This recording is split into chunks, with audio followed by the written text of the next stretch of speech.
Tonight we welcome back to the forum Miss Ayn Rand, whose topic is Atlas Shrugging. Miss Rand, as this large audience undoubtedly knows, is a distinguished novelist, but has also undertaken to analyze the world situation and has come to certain conclusions, which he presents fearlessly. Whether or not persuasively will remain for the question period to determine. She is always welcome here, and I present her with great pleasure. Miss Ayn Rand.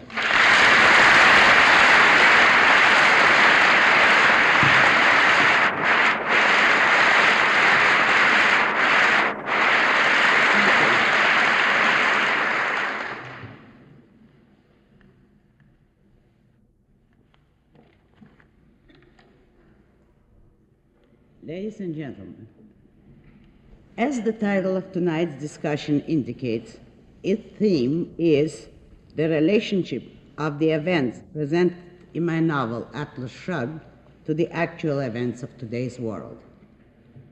Or, to put the question in a form which has often been addressed to me, is Atlas Shrugged a prophetic novel or a historical one? The second part of the question seems to answer the first. If some people believe that Atlas Shrugged is a historical novel, this means that it was a successful prophecy. The truth of the matter can best be expressed as follows.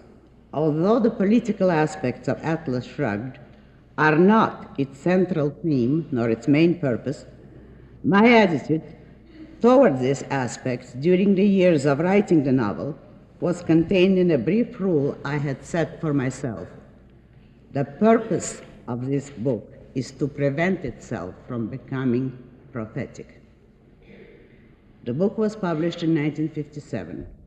Since then, I have received many letters and heard many comments which amounted, in essence, to the following. When I first read Atlas Shrugged, I thought that you were exaggerating, but then I realized suddenly while reading the newspapers that the things going on in the world today are exactly like the things in your book. And so they are, only more so. As a novelist, I had always regarded my work as that of a romantic realist.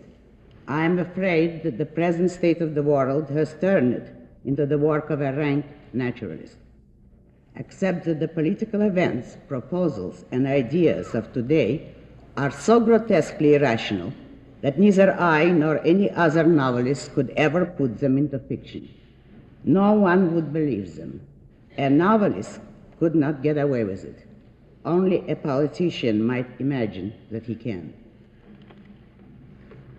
The political aspects of Atlas Shrugged are not its theme, but one of the consequences of its theme. The theme is the role of the mind in man's existence, and, as a corollary, the presentation of a new code of ethics, the morality of rational self-interest. The story of Atlas Shrugged shows what happens to the world when the men of the mind, the originators and innovators, in every line of rational endeavor, go on strike and vanish in protest against an altruist collectivist society.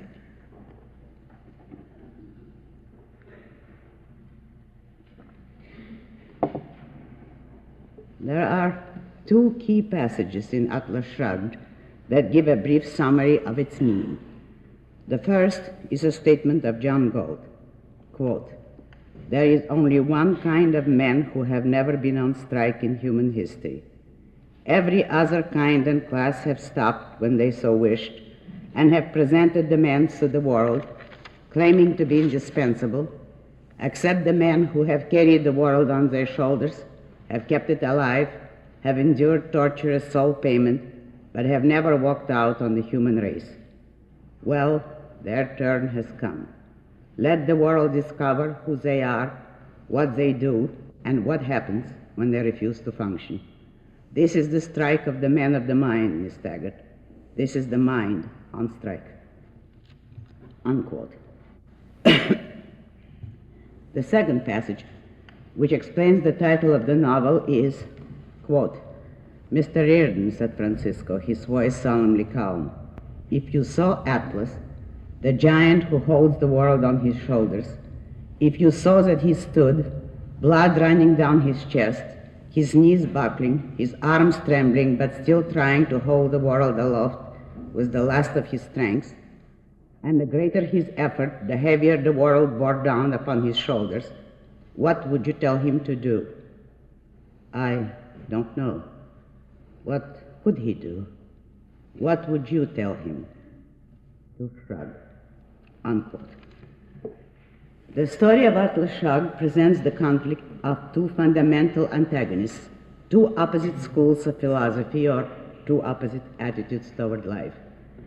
As a brief means of identification, I shall call them the reason, individualism, capitalism axis versus the mysticism, altruism, collectivism axis. The story demonstrates that the basic conflict of our age is not merely political or economic, but moral and philosophical. That the dominant philosophy of our age is a virulent revolt against reason, that the so-called redistribution of wealth is only a superficial manifestation of the mysticism, altruism, collectivism axis, that the real nature and deepest ultimate meaning of that axis is anti-man, anti-mind, anti-life. Do you think that I was exaggerating? During and after the writing of Atlas Shrugged, I kept a file which officially should be called a research or documentation file. For myself, I called it the horror file. Let me give you a few samples from it. I shall read to you an example of modern ideology from an alumni faculty seminar entitled "The Distrust of Reason," held at Wesleyan University in June 1959. Quote, "Perhaps in the future, reason will cease to be important. Perhaps for guidance in time of trouble, people will turn not to human thought, but to the human capacity for suffering. Not the universities with their thinkers, but the places and people in distress, the inmates of asylums and concentration camps, the helpless decision makers in bureaucracy, and the helpless soldiers in foxholes. These will be the ones to lighten man's way, to refashion his knowledge of disaster into something creative. We may be entering a new age. Our heroes may not be intellectual giants like Isaac Newton or Albert Einstein, but victims like Anne Frank, who will show us a greater miracle than thought. They will teach us how to endure, how to create good in the midst of evil, and how to nurture love in the presence of death. Should this happen, however, the university will still have its place. Even the intellectual man can be an example of creative suffering." Unquote. Do you think that this is a rare exception, a weird extreme? On January 4th, 1963, Time magazine published the following news story. Quote, "Ultimate performance in society, not just brains and grades, should be the admissions criterion of top colleges," says headmaster Leslie R. Sevinghaus of the Haverford School near Philadelphia. In the Journal of the Association of College Admissions Counselors, he warns against the highly intelligent, aggressive, personally ambitious, and socially indifferent and unconcerned egotist. I did not make it up.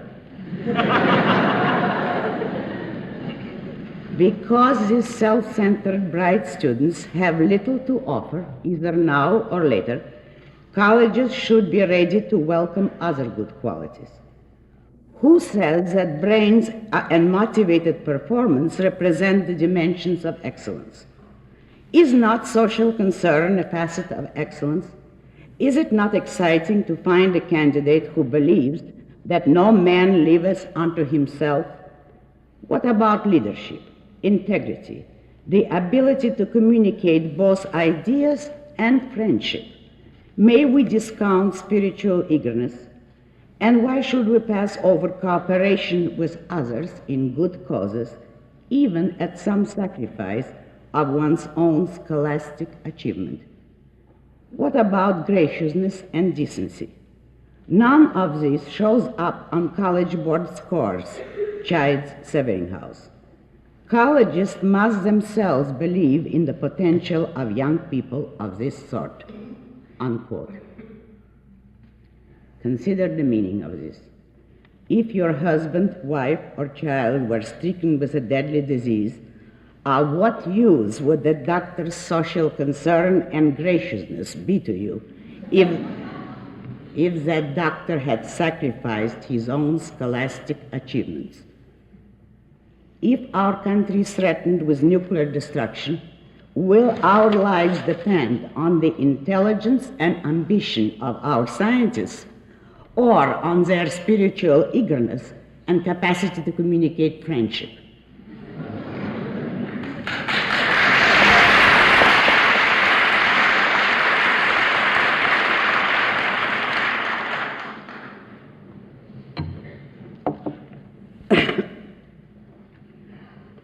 I would not put a passage of that kind into the mouth of a character in the most exaggerated farce satire.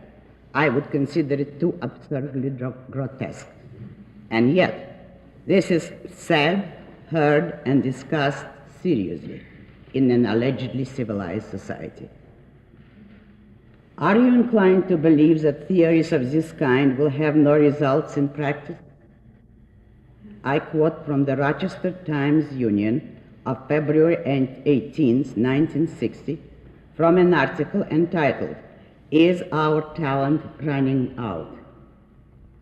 Quote, "Is this mighty nation running short of talent? At this point in history, with Russia and the United States in deadly competition, could this nation fall behind because of a lack of brain power?" Dr. Harry Lionel Shapiro, chairman of the Department of Anthropology at the American Museum of Natural History in New York City, says there is a growing uneasiness, not yet fully expressed, that the supply of competence is running short. The medical profession, he says, is profoundly worried about the matter. Studies have shown that today's medical students, on the basis of grades, are inferior to those of a decade ago. Some spokesmen for the profession have been inclined to blame this on the dramatic and financial appeal of other professions in this space age, engineering and other technological fields. But, Dr. Shapiro says, this seems to be a universal complaint. The anthropologist spoke before a group of science writers at Ardsley-on-Hudson. This same group listened to some 25 scientists over a 2-week period and heard the same lament from engineers, physicists, a meteorologist, and many others. These scientists, outstanding spokesmen for their fields, found this subject of far greater importance than the need for more money. Dr. William O. Baker, vice president in charge of research at Bell Telephone Laboratories in Murray Hill, New Jersey, one of the top scientists in the country, said more research is needed, but that it will come not as a result of more money. It all depends on ideas, he said. Not very many, but they have to be new ideas. Dr. Baker argued that the National Institute of Health has continually increased its grants, but the results of the work have remained on a level, if they are not on the downgrade. Eugene Cohn, Public Relations Director of the American Physical Society, said that in physics, we are not getting anywhere near enough first-class people. Dr. Sidney Ingram, Vice President of the Engineering Manpower Commission, said the situation is absolutely unique in the history of Western civilization. Unquote. This news story was not given any prominence in our press. It reflects the first symptoms of anxiety over a situation which may still be hidden from the general public. But the same situation in Great Britain has become so obvious that it cannot be hidden any longer, and it is being discussed in terms of headlines. The British have coined a name for it. They call it the brain drain.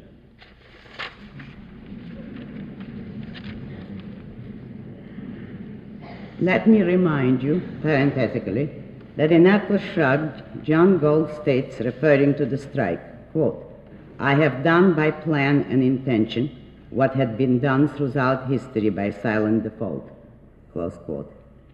And he lists the various ways in which exceptional men had perished, in which intelligence had gone on strike against tyranny psychologically, deserting any mystic altruist collectivist society. You may also remember Dagny's description of Galt before she met him, which he later repeats to her: the man who's draining the brains of the world. No, I do not mean to imply that the British have plagiarized my words. What is much more significant is that they haven't. Most of them undoubtedly have never read Atlas Shrugged. What is significant is that they are facing and groping to identify the same phenomenon. I quote from a news story in the New York Times of February 11, 1964, quote, "The Labour Party is calling for a government study of the immigration of British scientists to the United States, a problem known here as the brain drain. Labour's action followed the disclosure that Professor Ian Bush and his research team are leaving Birmingham University for the Worcester Foundation for Experimental Biology in Shrewsbury, Massachusetts. Professor Bush, who is 35 years old, heads the Department of Physiology at Birmingham. His team of 9 scientists has been investigating the treatment of mental diseases with drugs. Tonight, it was learned that a leading physicist, Professor Maurice Price, and a top cancer research pathologist, Dr. Leonard Weiss, would take posts in the United States. Tom Dalyell, a labor spokesman on science, will ask if the Prime Minister, Sir Alec Douglas Hume, will appoint a royal commission to consider the whole problem of the training, recruitment, and retention of scientific manpower for service in Britain. Professor Bush's decision was termed tragic by Sir George Pickering, President of the British Medical Association. He described the professor as the most brilliant pupil I ever had and one of the most brilliant people I had ever met. Unquote.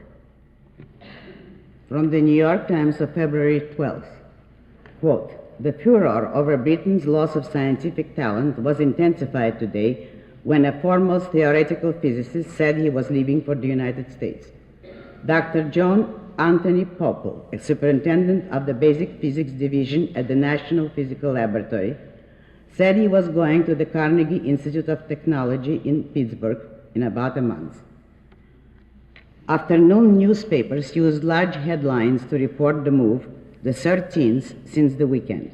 One paper's front page headline read, "Another one down the brain drain." Close quote. From the New York Times of February 13th, quote, "With the announcement today of the impending departure of at least 5 more scientists from Britain, the nation began searching with new anxiety for root causes of the exodus." Unquote. The story names 2 of the departing scientists, Dr. Ray Guillory, 34-year-old associate professor of anatomy at University College London, and, also from University College, Dr. Eric Schutter, 39, an assistant professor of biochemistry. From the New York Times of February 16th, quote, "With Britain in a furor over the stated departure of her scientists, the nation is again searching for the causes of the exodus and demanding remedies. The brain drain, as the departure of scientists is called here, is not new to Britain. For decades, foreign universities and other institutions of learning and research, especially in the United States, have been drawing scientific talent from Britain. In the last academic year, Britain lost 160 senior university teachers, about 60 of them to the United States, according to a survey published by the Association of University Teachers. British scientists with newly acquired PhDs have been leaving the country permanently at a rate of at least 140 a year, according to a report last year by the Royal Society. This would be about 12% of the nation's output. Most commonly, the scientists who depart permanently explain that funds available for research, equipment, and staff in the United States cannot be matched at home. Some say frankly that they are attracted by salaries 2 or 3 times higher than they get in Britain, and also by what they consider a greater general regard in the United States for scientific effort and achievement. Others complain about the shortage of senior posts in universities, about the administrative jungle through which research grants must pass in Britain, and about what they term the mean, controlling hand of the Treasury in all university grants, unquote.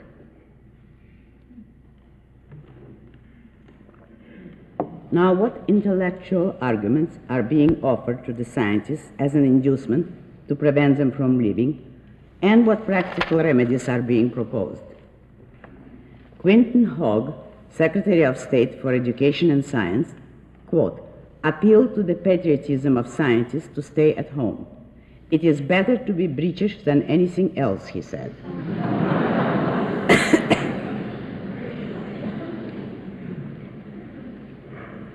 Unquote.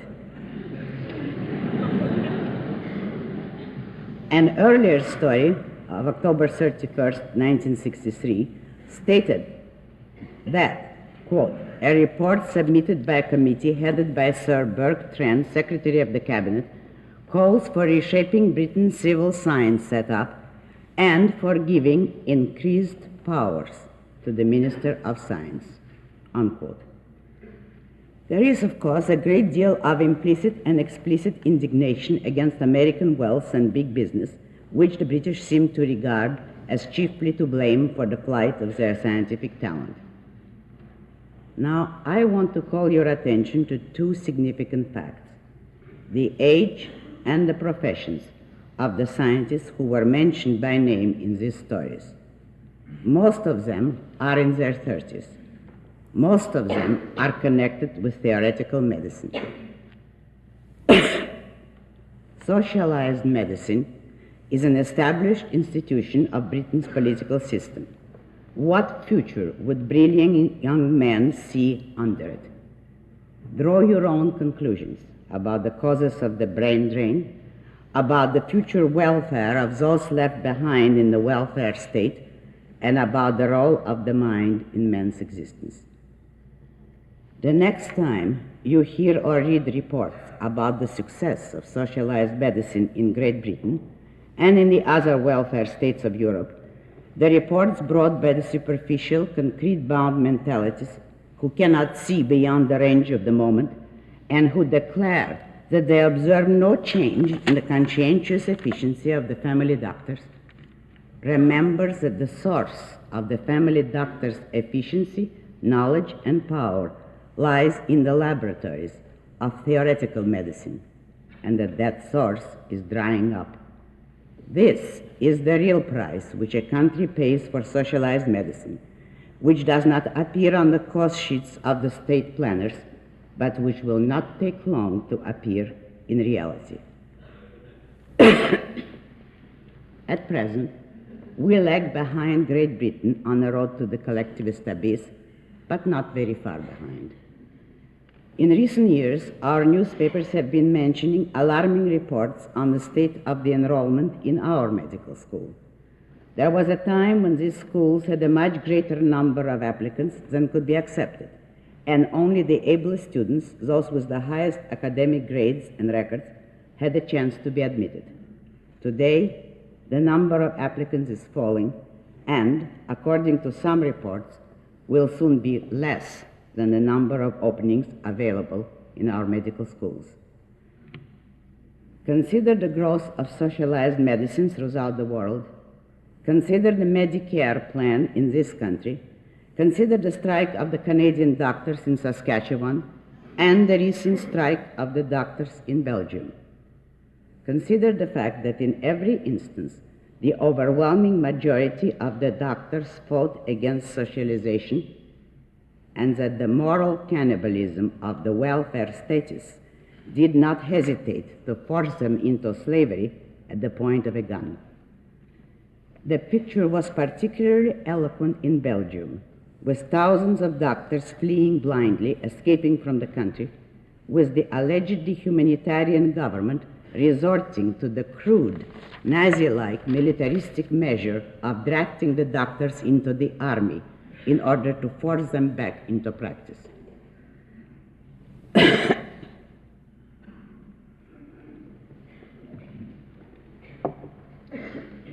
Consider it, and then read the statement of Dr. Hendricks in Atlas Shrugged, the surgeon who went on strike in protest against socialized medicine.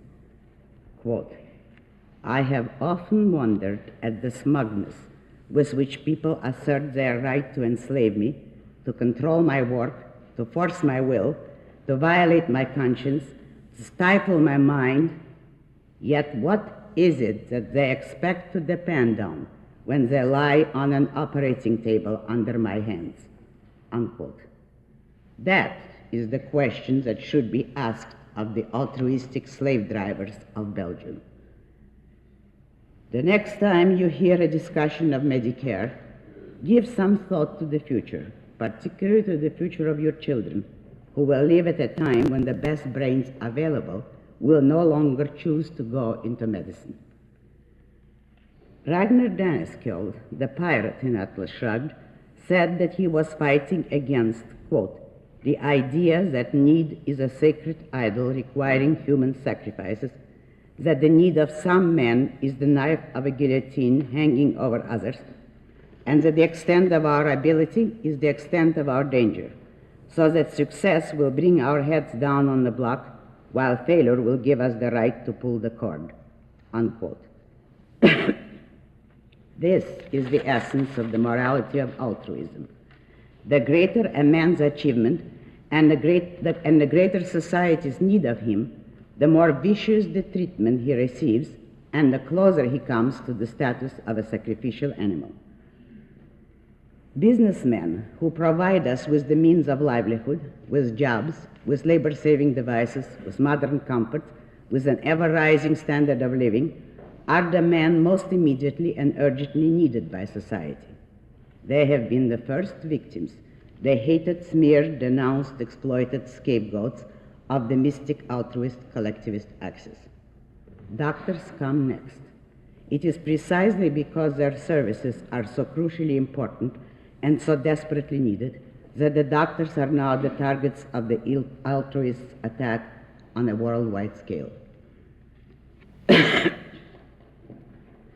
As to the present condition of businessmen, let me mention the following.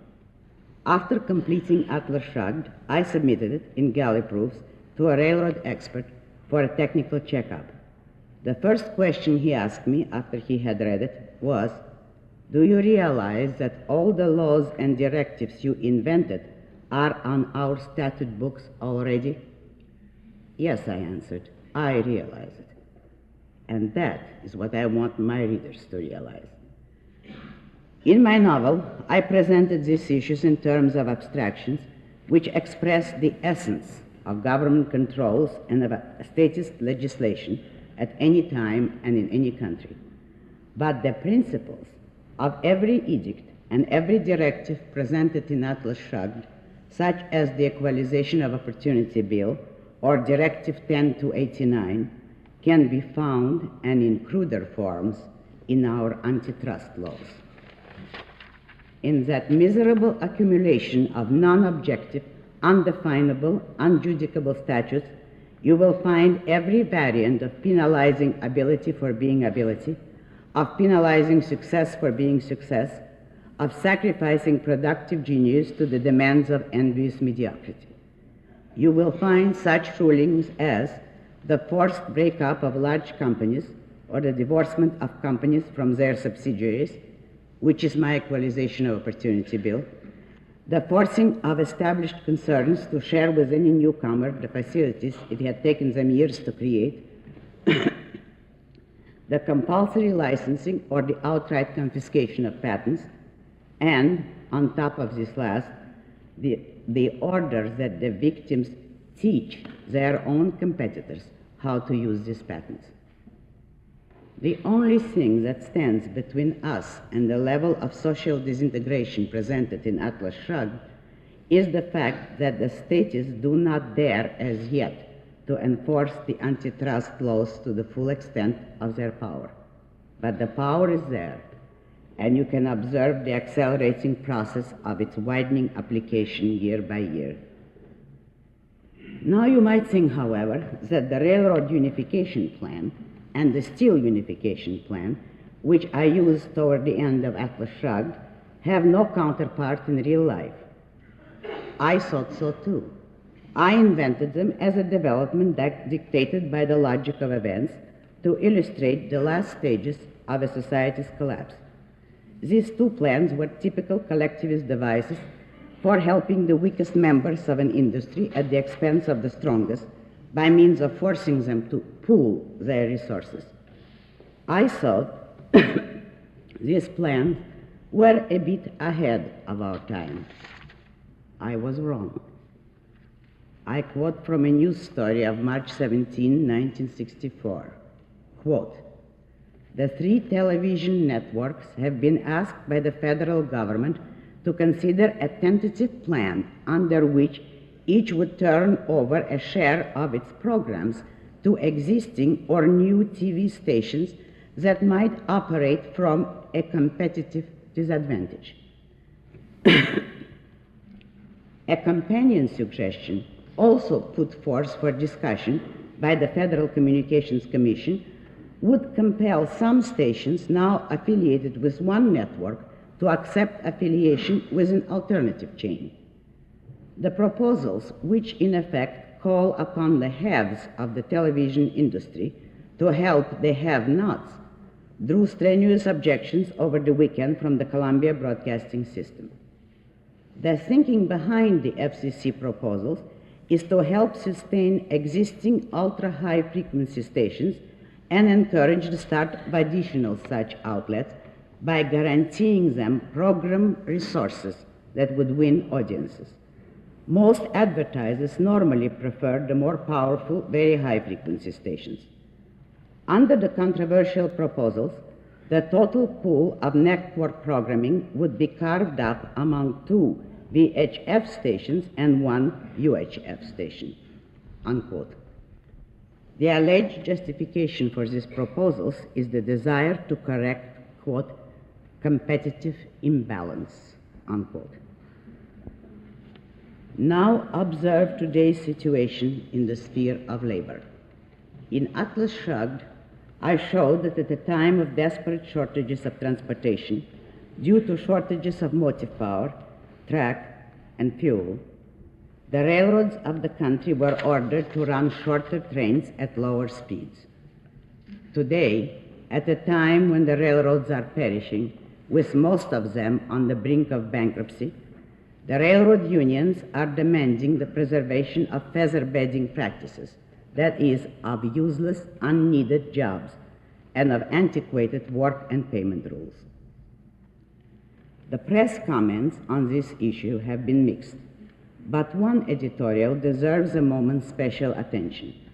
It is from the Star Herald of Camden, New Jersey, of August 16, 1963, and it was sent to me by a fan. Quote, "The money makers, the powerful business leaders of America, have failed to realize that prosperity can be inhuman. They have failed to understand that people take precedence over profits. Ambition and the drive for profit is a good thing. It spurs men to higher achievements. But it must be tempered by concern for society and its members. It must be slowed down in the light of human needs. These are the thoughts that trouble us when we ponder the railroad stalemate. Crying featherbed like a war whoop, the managers of the railroads have insisted on eliminating tens of thousands of jobs, jobs that are the mainstays of homes, jobs that mean the difference between a man's feeling dignified or futile. Before you vote yes for such painful progress, imagine your husband or brother or father as one of those destined to be sacrificed on the altar of progress. Far better, in our view, to have the government nationalize the railroads and prevent another human disaster on their one-way track of making profit at human expense, unquote, at the expense of those whose jobs are not needed, incidentally. This editorial had no byline, but my anonymous admirer had written on it in penciled block letters, by Eugene Lawson, 3 question marks.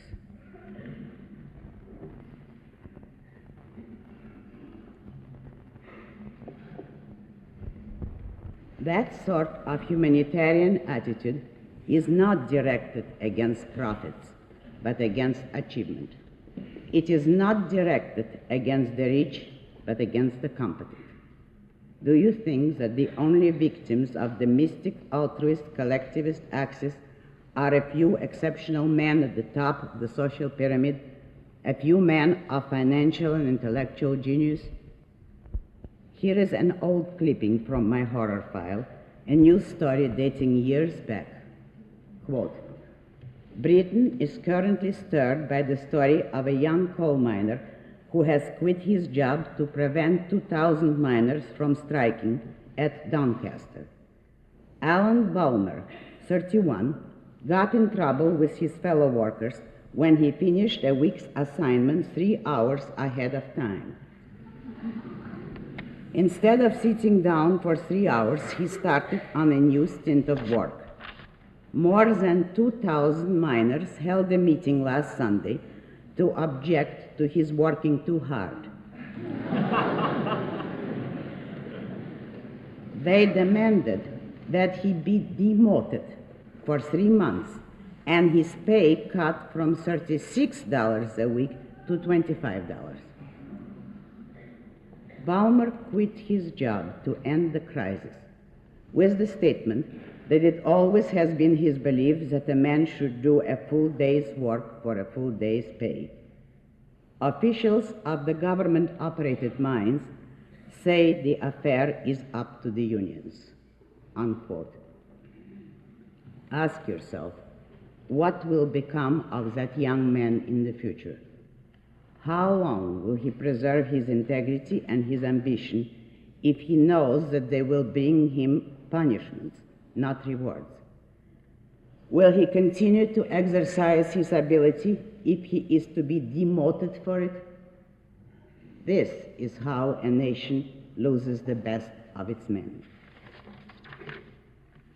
Do you remember the scene in Atlas Shrugged when Hank Rearden finally decided to go on strike? The last straw which made the situation clear to him was James Taggart's statement that he, Rearden, would always find a way to do something, even in the face of the most irrational and impossible demands. Compare that with the following quotation in a news story of December 28, 1959, which is a statement by Michael J. Quill, head of the Transport Workers Union, commenting on a threatened city transit strike.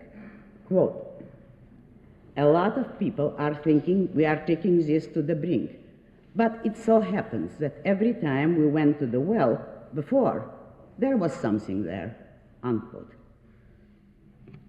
In the closing chapters of Atlas Shrugged, I describe the labor situation of the country as follows.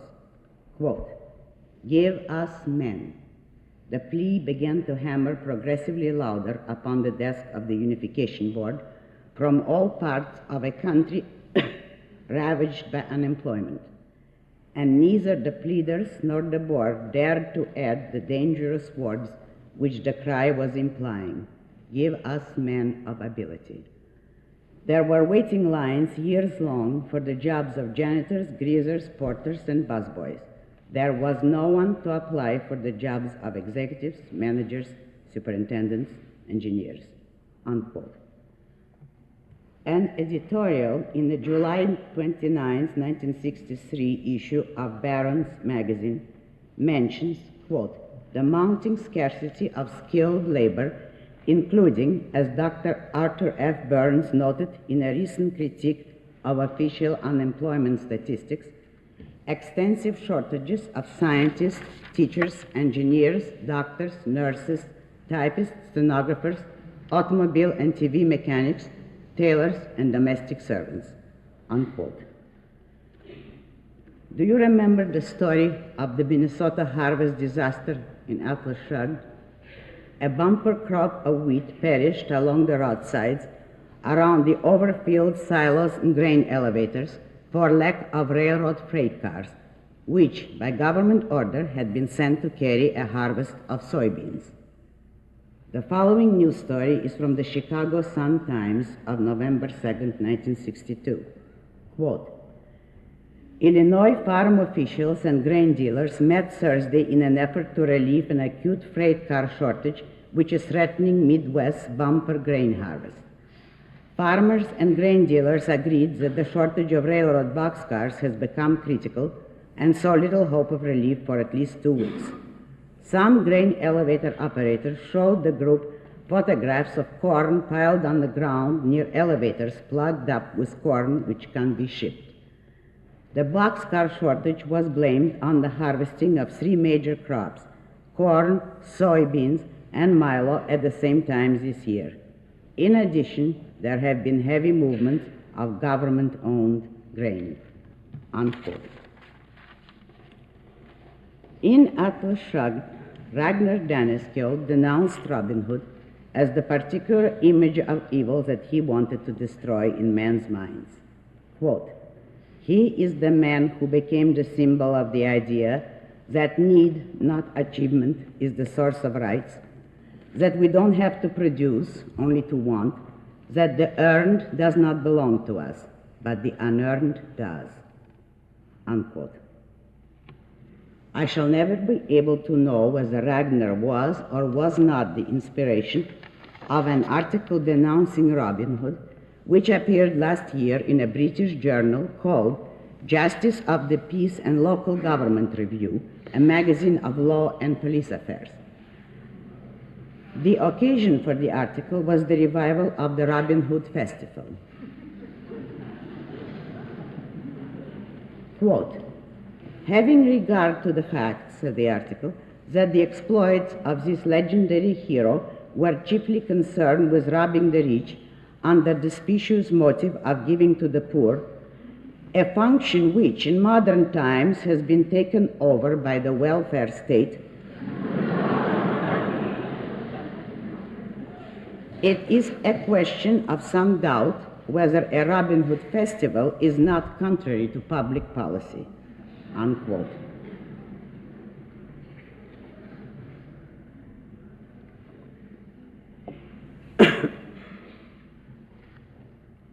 But now we come to a composition that beats anything presented in Atlas Shrugged.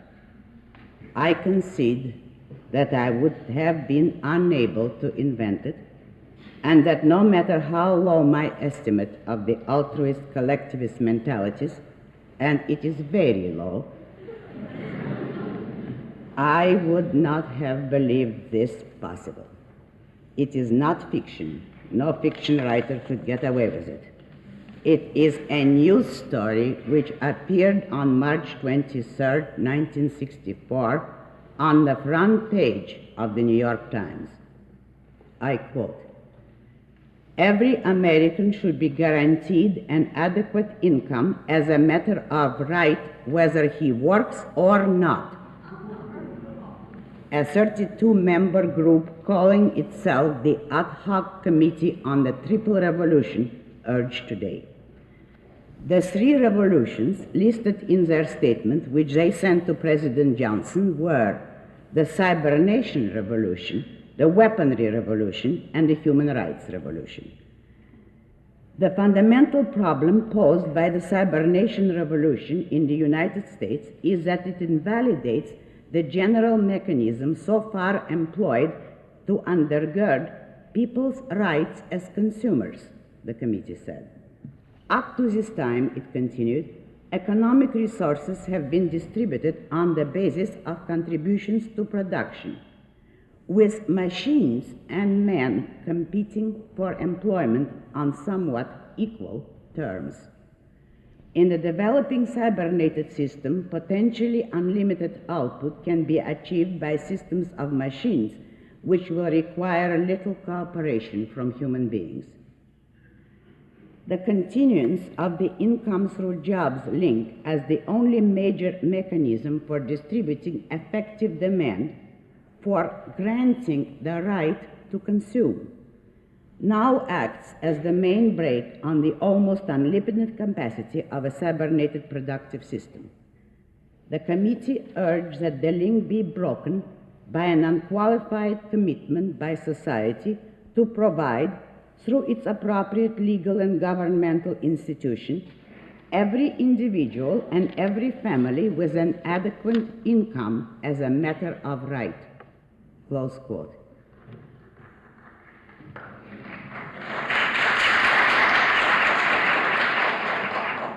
Here is a lesson in objectivity. Don't do that. It isn't clear whether you're approving that committee or me for denouncing it. Choose a more clear-cut passage.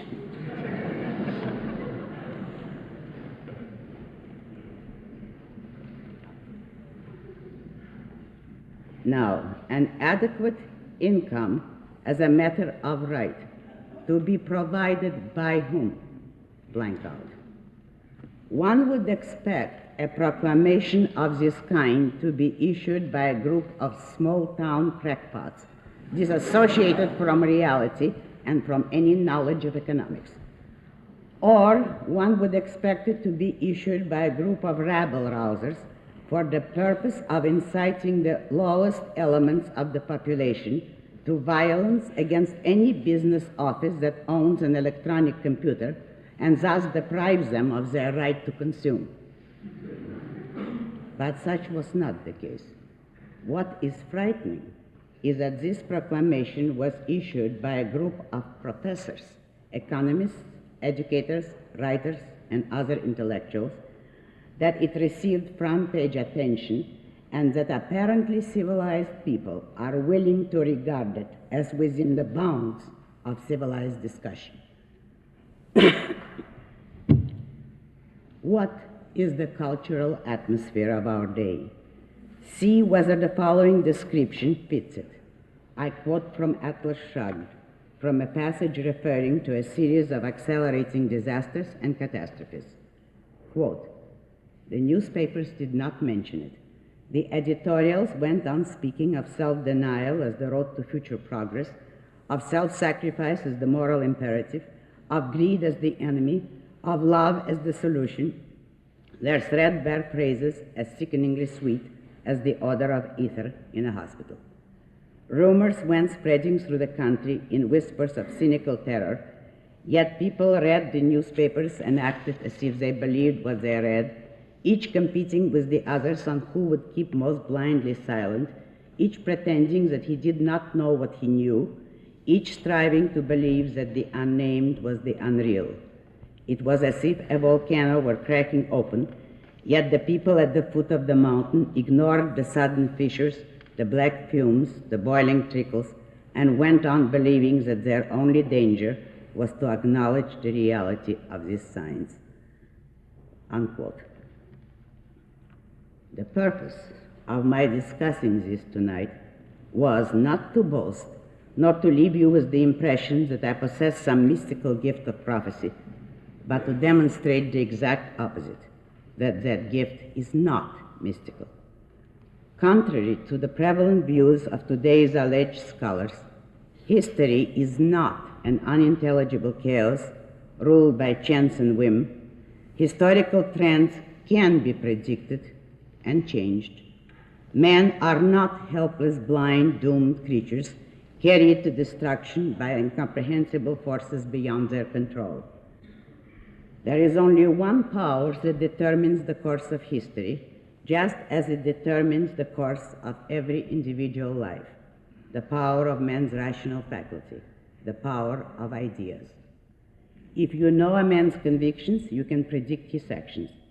If you understand the dominant philosophy of a society, you can predict its course.